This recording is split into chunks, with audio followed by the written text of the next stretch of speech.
जय हिंद दोस्तों, कैसे हैं आप सब। आज हम थर्ड क्लास एनसीईआरटी हिंदी झिलमिल का पाठ 12 करेंगे और इस पाठ का नाम है जब मुझको सांप ने काटा। इस कहानी को हम अच्छे से ध्यान से सुनेंगे भी और इसका पूरा अभ्यास भी हम आज की वीडियो में करेंगे। सो बने रहिएगा वीडियो के साथ। नमस्कार दोस्तों, भारतीय विकास क्लास में आप सभी का फिर से स्वागत है। चैनल को अगर अभी तक सब्सक्राइब नहीं किया तो चैनल को सब्सक्राइब कर लीजिए, बेल आइकन को प्रेस करिए, प्लस ऑल को क्लिक करना ना भूलिए ताकि मेरी बनाई हुई वीडियो आप तक पहुंचती रहे और आप उसका भरपूर फायदा उठाएं। वीडियो पसंद आए तो लाइक जरूर करिएगा, शेयर भी करिएगा। शुरू करते हैं आज की कहानी, जब मुझको सांप ने काटा। पहले मैं आपको कहानी बता देना चाहता हूं कि एक गांव में एक नानी, नाना और एक छोटा बच्चा रहता था। उस बच्चे ने एक सांप को देखा और वो सांप नारियल, जो जैसे नारियल का खोला होता है जिसमें नारियल का पानी पी लिया होता है, उसके अंदर घुस गया। और जैसे ही उसने देखा, उस बच्चे ने उस नारियल के खोले के ऊपर कुछ पत्थर रख दिया ताकि वो उसके अंदर पैक हो जाए, बाहर ना निकल पाए। और वो नारियल का खोला लेकर अपनी नानी को दिखाता है कि देखो इसमें सांप है और मैंने इसको बंद कर दिया। और नानी हैरान चिल्ला उठती है कि क्यों तूने इसको हाथ लगाया, छोड़ दे इसको। जोर जोर से चिल्लाती है, सांप सांप सांप। ये सुनकर नाना आते हैं कि क्या हुआ क्या हुआ, देखो इसके हाथ में ये सांप है। उसने जैसे ही झपटा और वो वहां से भागकर कहीं छिप गया। सांप वहां से भागकर कहीं छिप गया, झोपड़ी में ही आसपास कहीं छिप गया। राइट, तो उसके बाद बच्चा वहां पर अपने घर में चला जाता है, उस झोपड़ी में चला जाता है। और उसके बाद क्या होता है कि उसको एक ब्रीड ने काट लिया, जिसे वो येलो वाली ब्रीड होती है ना, उसने उस बच्चे को काट लिया। और वो थोड़ा सा चिल्लाया, दर्द के मारे कह रहा है वो। और उसको इतना पेन था और डंक का निशान भी लग रहा था। तो वो बताने ही लगा था कि मुझको किसी ने काट लिया, लेकिन नानी नाना समझ बैठे कि सांप ने काटा है। तुरंत उठाकर भागे बच्चे को, किसके पास, एक झाड़ फूक वाले के पास। झाड़ फूक वाले के पास क्यों गए? उसको सांप का जहर निकालना आता था कि भाई झाड़ फूक से सांप के जहर का असर मानव शरीर पर कम हो जाएगा। वहां पर बैठे नानी चिल्ला चिल्ला कर बहुत सारे लोगों को भी साथ में ले आई। साथ में जब लेके आई तो बहुत सारे लोग वहां पर इकट्ठे हो गए और झाड़ फूक वाला अपना काम शुरू करने लगा। बार बार बच्चा बताने की कोशिश करता है कि मुझे सांप ने नहीं, भर ने काटा है, लेकिन वो झाड़ फूक वाला, तुम चुप रहो, बिल्कुल चुप रहो, शांत रहो, बोलना नहीं है, हिलना डुलना नहीं है। और नाना ने भी उसके हाथ पांव कैसे जकड़ के बिठाए रखा ताकि वो हिले डुले ना, कुछ बोले ना। कुछ बोलने की कोशिश करे, नाना भी बोल दे कि नहीं अभी चुप रहो, कुछ नहीं बोलना है। और कुछ देर बाद झाड़ फूक वाला इंसान, यानी उसने झाड़ फूक किया और उसको कह दिया अब ठीक हो तुम। क्योंकि थोड़ी देर बाद उस भर के जो डंक का दर्द था वो भी चला गया। बच्चे को थोड़ा रिलैक्स महसूस होने लगा। वो बताने भी लगा कि मुझे अब कोई दर्द नहीं है, लेकिन उससे पहले झाड़ फूक वाले ने उससे कह दिया भाई तुम्हें कुछ बोलना नहीं है। थोड़ी देर बाद झाड़ फूक वाला कहता है अब बच्चा ठीक ठाक है और सांप के जहर का असर अब कम हो गया, बच्चा खतरे से बाहर है। ये सब कह के सभी गांव वाले वहां से चले गए। नाना नानी भी अपने घर पे आ गए। नाना इतने शुक्रगुजार थे उस झाड़ फूक वाले का, उसके बाद उन्होंने बहुत सारे उपहार भेंट में उनको दिए। अब यहाँ पर कहानी खत्म होती है, लेकिन इसकी एक्सरसाइज यहाँ पर शुरू होती है।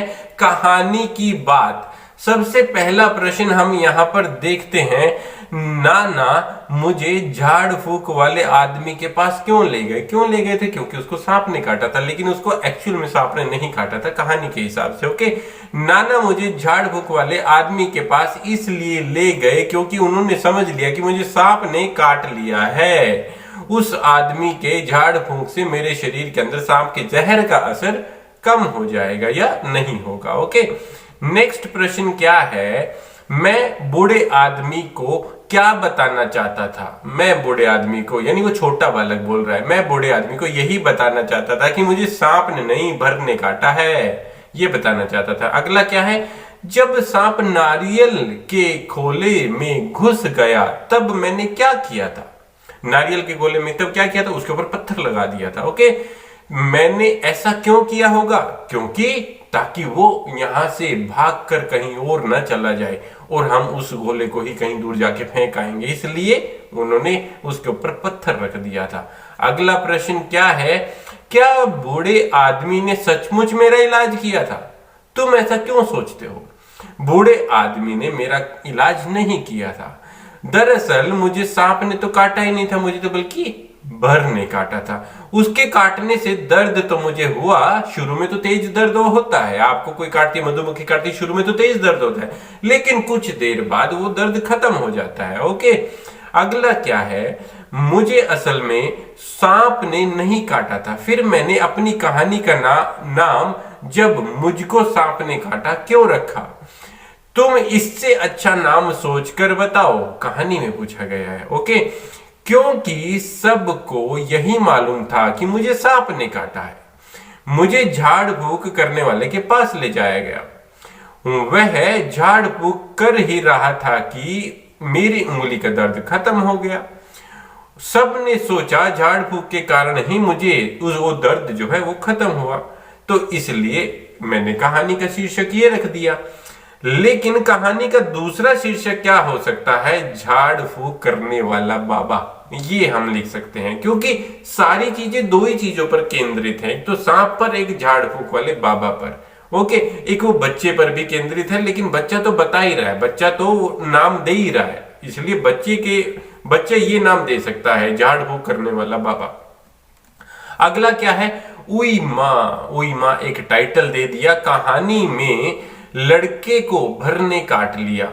बहन का डंक होता है, लेकिन कुछ और ऐसे कीड़े, कुछ और ऐसे जंतु भी होते हैं जिनका डंक होता है और वो भी इंसान को काट सकते हैं। कौन कौन से, उनके नाम लिखने हैं। हमने दिया बिच्छू, फिर दिया मधुमक्खी और फिर दिया ततैया। ओके, इसको अलग अलग जगहों पे अलग अलग नाम से पुकारा जाता है। ओके, तुम्हारी बात अगला टाइटल है। मैं बूढ़े को कुछ बताना चाहता था पर बता नहीं सका। क्या तुम्हारे साथ कभी ऐसा हुआ है, तुम किसी को कुछ बताना चाह रहे हो और बता ना पा रहे हो? हाँ, कई बार ऐसा हुआ है। मैं अपने पक्ष स्पष्ट करना चाहता था, बट मुझे बोलने की सख्त मनाही होती थी, इसलिए मैं अपनी बात सामने नहीं रख पाता था। छोटे बच्चों के साथ अक्सर ऐसा होता है। ओके, बड़ों को ऐसा लगता है कि छोटा बच्चा जो बोल रहा है वो गलत होगा या वो सही नहीं होगा, ये क्यों बोल रहा है, तुम चुप रहो, उसको दबा दिया जाता है। ओके, क्या तुमने कभी सांप देखा है? तुमने सांप कहाँ देखा है? उसे देखकर तुम्हें कैसा लगा?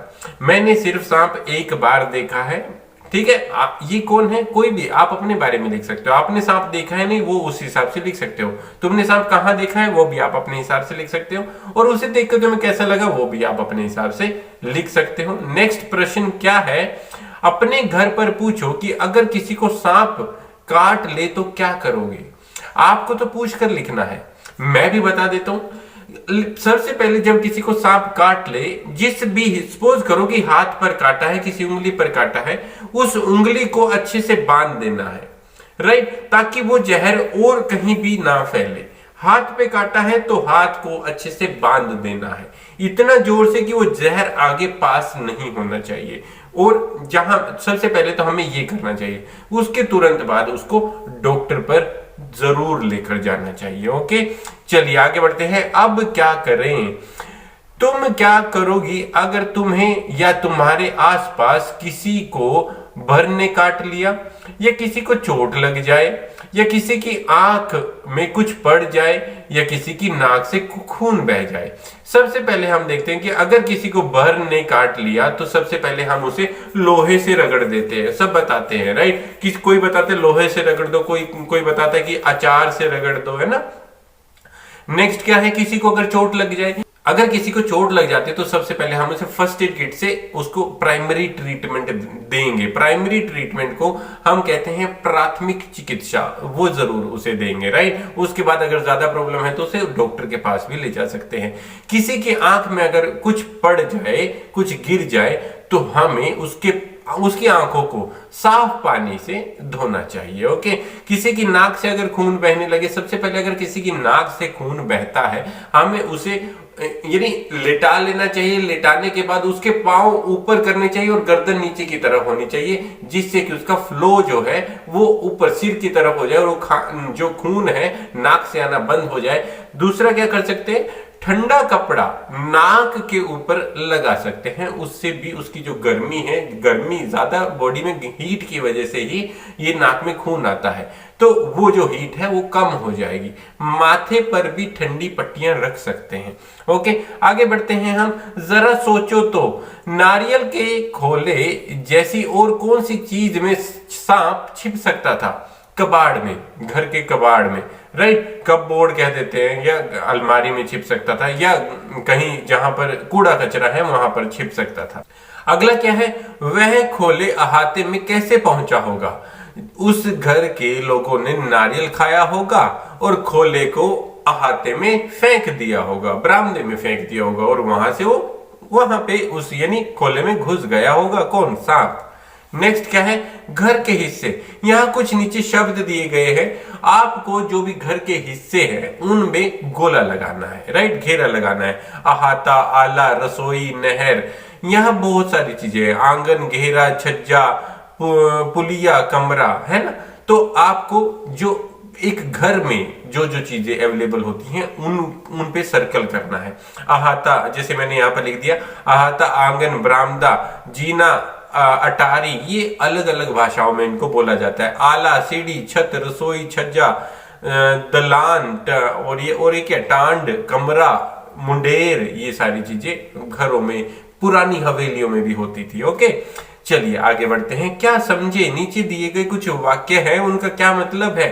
सांप पास की झाड़ी में गायब हो गया। सांप पास की झाड़ी में छिप गया। वह चट मुझे गोद में उठाकर भागे। वह तुरंत मुझे गोद में उठाकर भागे।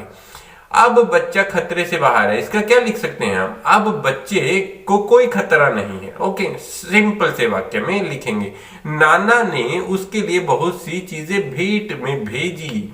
नाना ने उसे बहुत सी चीजें भेंट में दी। ओके, आगे देखेंगे कैसे कहा। कैसे कहा कि हमने कुछ निशान देखे हैं, पूर्ण विराम देखा है, क्वेश्चन मार्क देखे हैं, एक्सक्लेमेशन देखे हैं। तो इसमें क्या है, नानी चीख उठी, सांप सांप, तो ये क्या लगाए यहाँ पे, ये वाला मार्क। फिर क्या है, सांप धीरे धीरे रेंग रहा था, यहाँ पे पूर्ण विराम। फिर उसके बाद, क्या तुम बाजार चलोगी, क्वेश्चन मार्क। क्वेश्चन मार्क जब हम किसी से प्रश्न पूछते हैं तब लगाते हैं। पूर्ण विराम जब हमारा वाक्य कुछ कंप्लीट हो जाता है तब हम पूर्ण विराम लगाते हैं। लेकिन जब कोई चीज हम हैरानी से बोलते हैं तो हम उसमें एक्सक्लेमेशन मार्क लगाते हैं। अब देखते हैं आगे क्या है। क्या कहोगे, तुम लड़के को क्या कहोगे, कारण देकर बताओ। नीडर, नादान, होशियार, शरारती, डरपोक, शर्मीला। ऐसा हमें याद रखना है उसको कोई भी नाम देने से पहले कि उसने खोले में सांप लेकर भागा था, राइट, यानी उसने खोले में सांप को बंद कर लिया था। हम उसे नादान समझेंगे क्योंकि वह छोटा था, बच्चा छोटा था और वो नादान था। उसे ये नहीं पता था कि सांप का जो डंक है वो कितना खतरनाक हो सकता है हमारे लिए। ओके, अब दो बार यानी कोई ऐसा शब्द जो दो बार लिखा है उसके लिए आपने वाक्य बनाने हैं। जैसे कि धीरे धीरे, सांप धीरे धीरे रेंग रहा था। इसी प्रकार हमने चलते चलते का बनाना है। क्या बनाए, चलते चलते मैं रुक गया। पीछे पीछे, मैं दादी जी के पीछे पीछे हो लिया। भागते भागते, चोर भागते भागते पकड़ा गया। रुकते रुकते, बूढ़ा व्यक्ति रुकते रुकते चल रहा था। कहते कहते, मजेदार बात कहते कहते वह हंस पड़ा। ये पूरा एक्सरसाइज का पार्ट भी यहाँ पर खत्म होता है और सॉल्यूशन पूरा हमने इस वीडियो में बता दिया। कहानी भी पूरी अच्छे से एक्सप्लेन की है। मुझे उम्मीद है आज की वीडियो आपको समझ आई होगी। समझ आई है तो इसे लाइक जरूर करिएगा, शेयर जरूर करिएगा। आज के लिए बस इतना ही, मिलते हैं अगली क्लास में। तब तक के लिए धन्यवाद। जय हिंद, जय भारत। माता पिता से प्यार करें, देश से प्यार करें। वंदे मातरम।